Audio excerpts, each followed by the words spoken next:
meaningful participation in parliamentary assemblies. It is now my pleasure to invite the Speaker of the Knesset, the Honorable Yuli Yoel Edelstein, to offer remarks.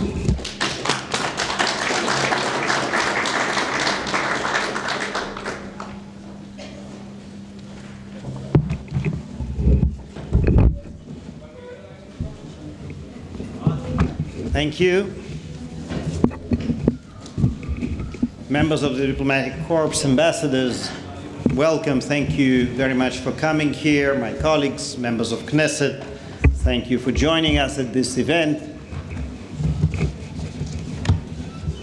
We have here with us members, so it happened, of the Belgium-Israel Parliamentary Friendship Group, so thank you too for joining us at this event. And actually I do have to say that my last visit abroad, together with a number of members of Knesset, was to the Belgian Parliament, an interesting experience.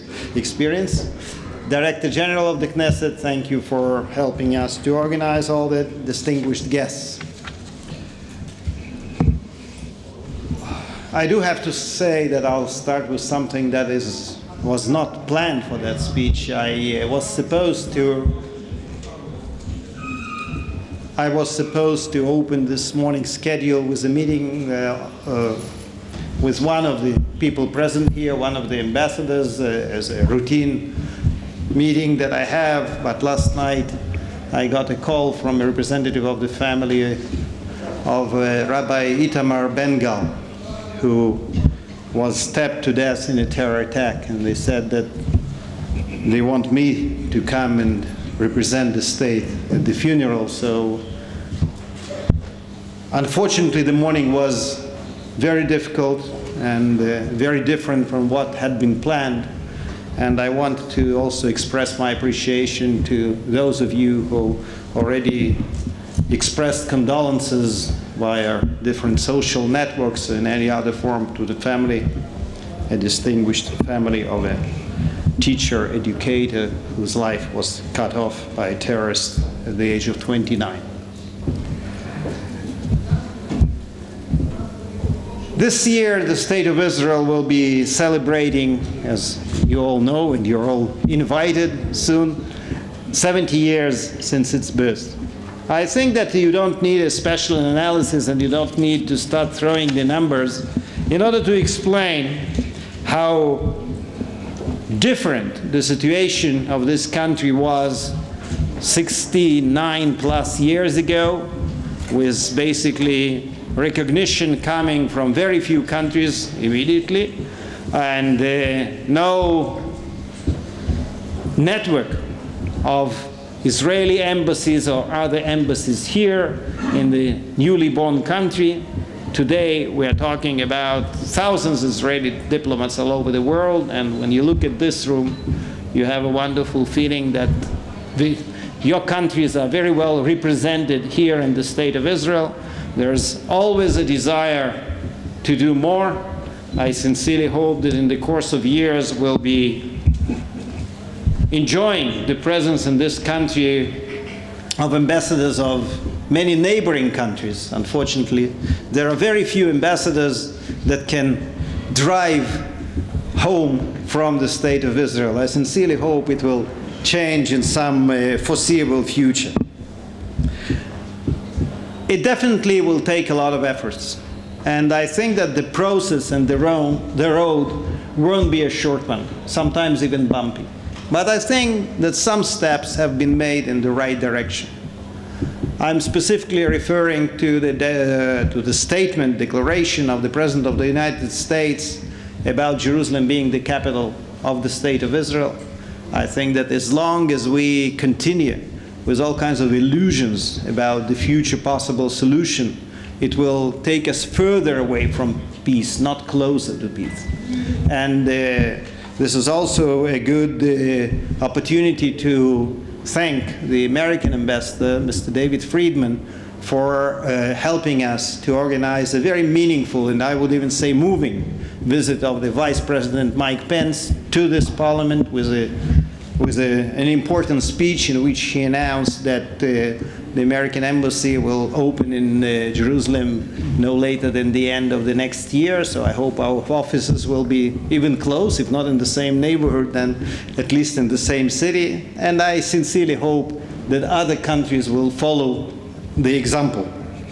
By the way, as I already said, I believe that this helps us to promote our efforts in the area, helps us to establish contacts with leaders of different neighboring countries. I would dare say that many of us, including myself, had already this experience of possible contacts, and I sincerely hope it will continue. I think the goal would be that after a meeting like that, you won't have to hide the fact that the meeting happened, and slowly but gradually we are getting there. I think that we are improving our relations with other countries via cooperation, and once again, some of you were accompanying their speakers on their visit to Israel, and some of you accompanied me on my visits to your countries, and I do have to say that as an Israeli and the Speaker of the Parliament, you can't but feel proud when you're sitting especially with a colleague from a country that is probably 10 times, and in many cases even 100 times the size of the State of Israel, and you are sincerely and honestly and willingly discussing the possibilities of cooperation on all levels, cultural, economic, environment, you name it. And I think it's really a great compliment to the achievements of the State of Israel, to what the people in this country have accomplished in less than 70 years. I appreciate the efforts that many of the countries represented here are making in order to bring peace to this area, to increase and improve the cooperation between the State of Israel and our Palestinian neighbors. I will be brutally honest with myself and you. I think that there is very little chance that by the end of this year we'll be signing comprehensive peace agreements with our Palestinian neighbors. But I said to many of you in the past, and I'll say today, and I'll continue not just saying that but doing that. Not having comprehensive peace agreements doesn't mean that in the meanwhile we necessarily have to shoot each other. There are other ways to live side by side, and not just to live side by side, but to cooperate. And I have to say that sometimes the same feelings that I just described, the feeling of pride when you are far away from the State of Israel and people across the table are talking to you about their desire to cooperate more in the field of technology, startups, water resources, agriculture, you name it. And they are familiar on the first name basis with different inventions and different products produced in the State of Israel.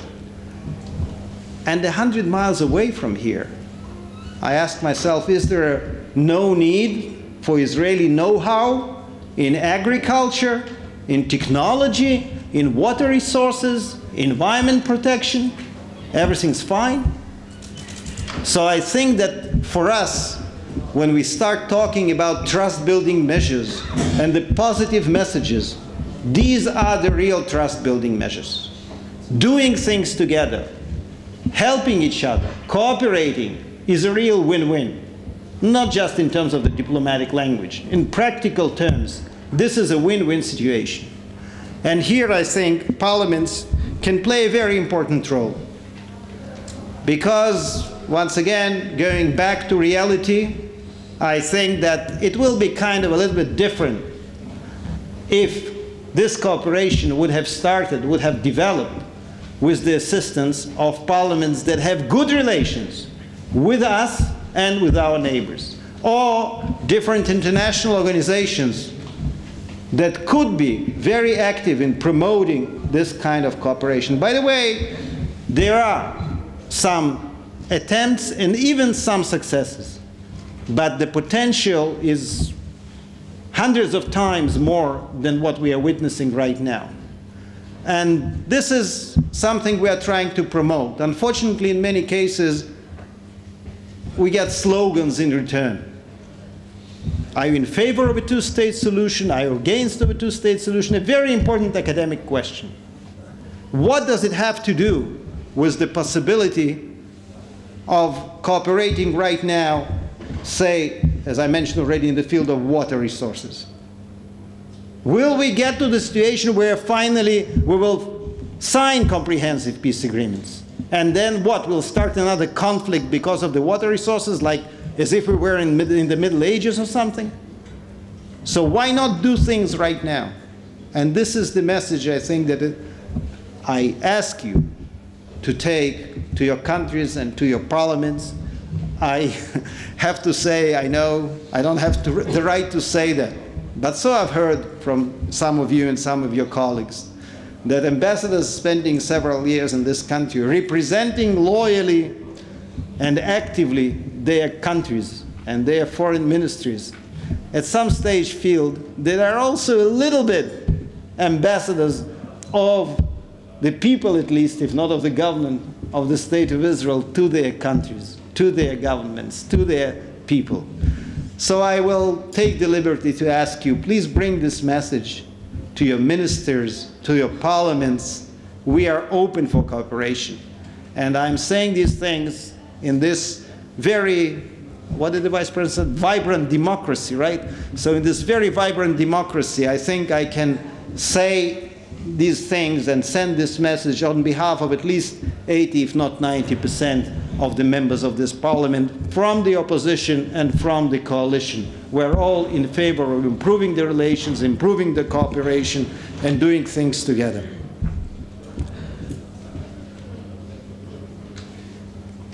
I think that it could also come at the expense of, shall I say, fruitless activities that unfortunately I have sometimes to discuss with some of my counterparts. And these are all kinds of motions or legislations of the unilateral recognition of the Palestinian state. And sometimes these are frustrating conversations. And I talk to my counterparts, and in the best case, they say, well, Mr. Speaker, you understand, you're a speaker yourself.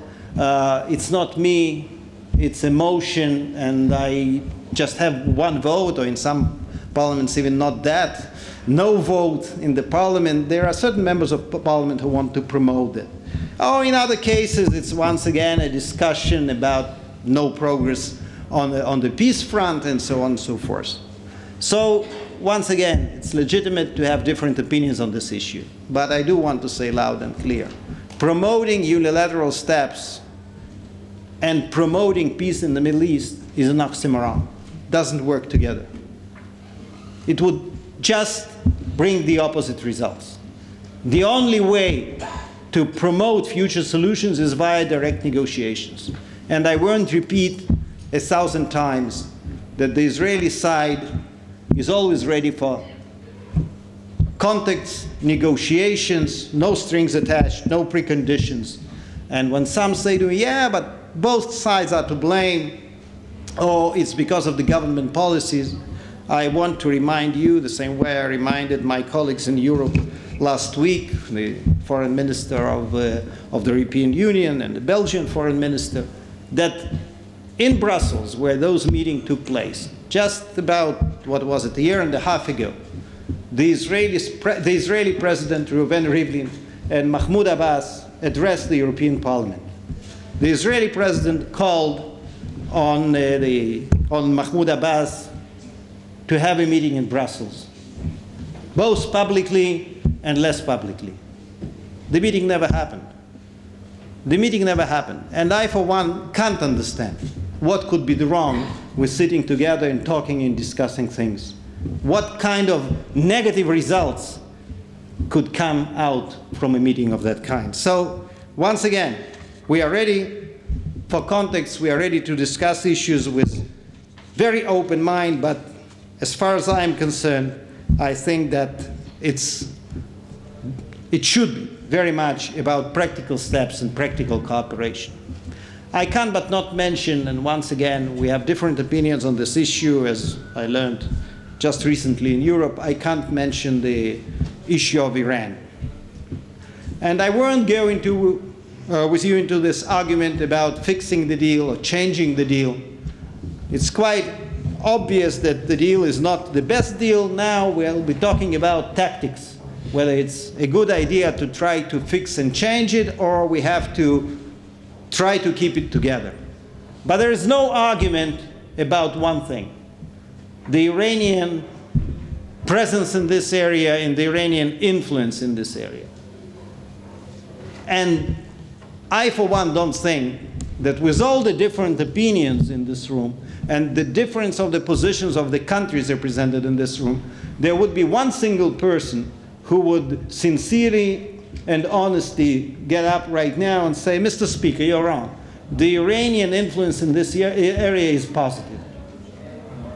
What could be positive in pushing millions and millions and millions of dollars, millions is understatement of the century, I think, into Hezbollah and into other organizations in the south? What could be positive in it?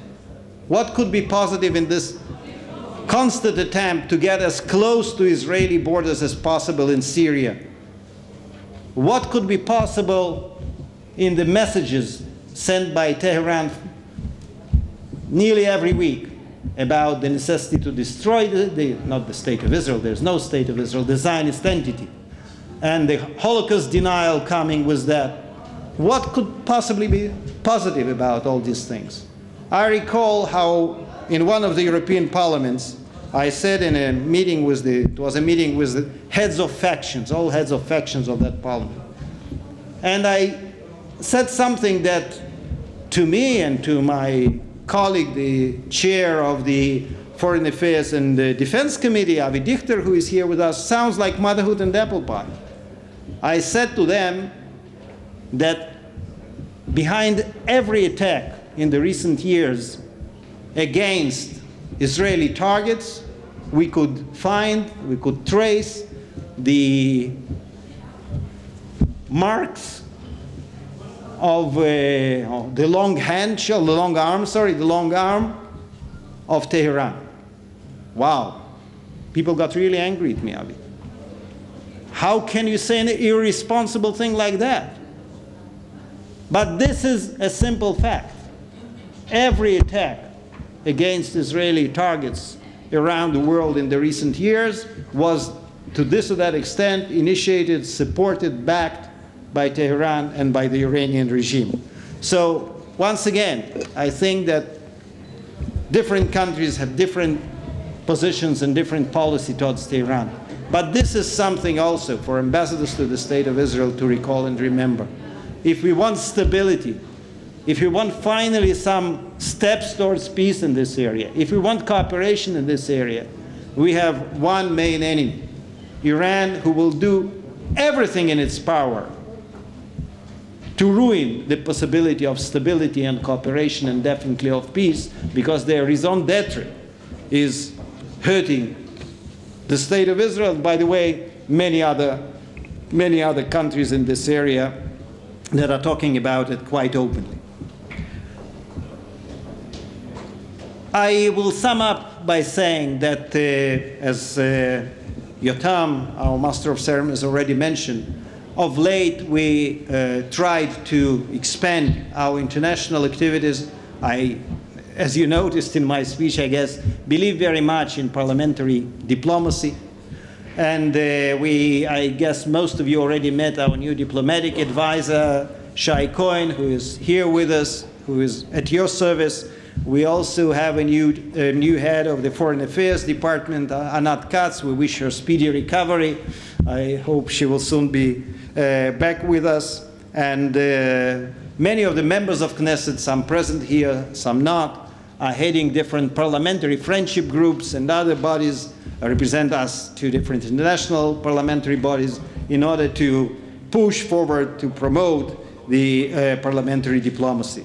On a practical note, except for the visits I already mentioned, God willing, in 2 weeks from now, right? In 2 weeks from now, we'll have a seminar, something unprecedented, in the Knesset of clerks and directors general of about 30. At this stage, we have about 30 confirmations from different parliaments around the world. So I urge you to give all the necessary assistance to representatives of your countries who are coming here. Please, you're most welcome to join them to different sessions here in the Knesset.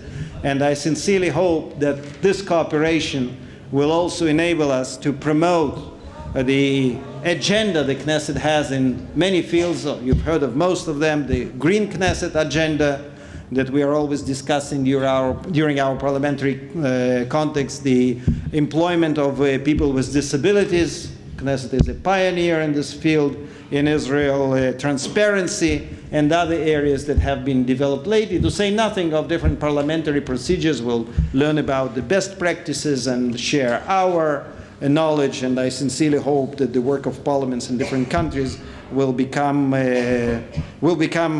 better thanks to these contexts.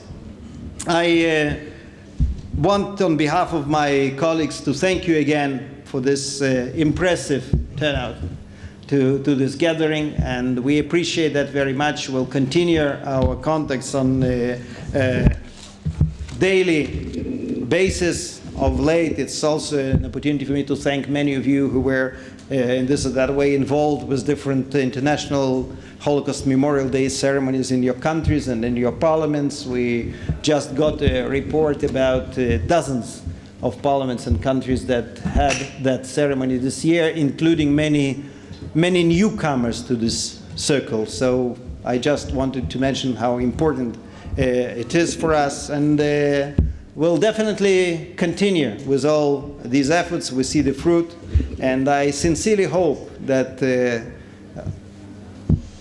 next year or the year after we'll see new faces, not in terms of replacement to some of you, but new faces in terms of new embassies and new representatives joining the tables here in the Knesset and becoming active partners of the Knesset, of the Israeli government, but most important, of the Israeli people in promoting the relations between the countries. Thank you very much.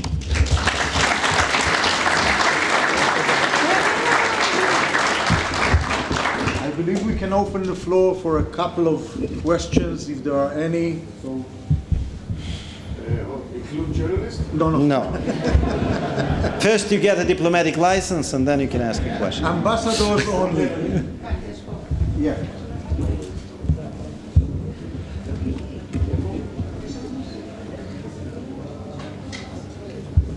I've covered it all, I guess. No?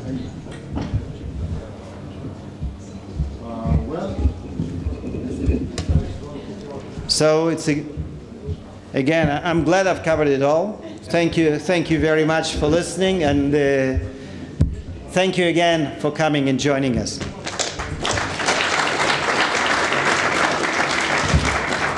Thank you, Mr. Speaker, so much. All members of Knesset are encouraged to participate in the international work of the Knesset.